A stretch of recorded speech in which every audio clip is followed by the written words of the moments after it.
Ito ay rated SPG. Striktong patnubay at gabay ng magulang ang kailangan. Maaaring may masiselang tema, lengguwahe, karahasan, sexual, horror o droga na hindi angkop sa... Magbabalik na si Mitena at ang tanging hangarin niya ay mabawi ang kapangyarihan at kahariang inagaw sa kanya ni Zaur.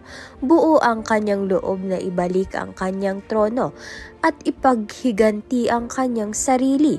Samantalang si Zaur ay patuloy pa ring nangangarap na mapasakamay nga niya ang mga brilyante ng mga sangre upang tuluyang maghari sa Encantadia.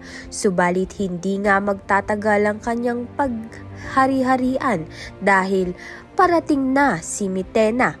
Sa kabilang banda naman nga nakarating na ng ligtas sa mundo ng mga devas ang mga sangre. Ang pakay nila ay mahanap si Bathalang Emre upang humingi ng kasagutan at lakas para sa nalalapit na digmaan. Ngunit bago pa man nila makita si Emre, ang anak muna nito ang kanilang nakaharap. Dahil hindi sila agad nakilala, inaakala ng anak na sila'y mga kalaban. Handa namang lumaban ng mga sangre kung kinikailangan sapagkat dala nila ang tiwala sa isa't isa at ang paninindigang ipagtanggol ang Encantadia laban sa mga banta. Kaya naman nga't yan at iba pa ang dapat nating pakaabangan. Maraming salamat sa iyong panonood.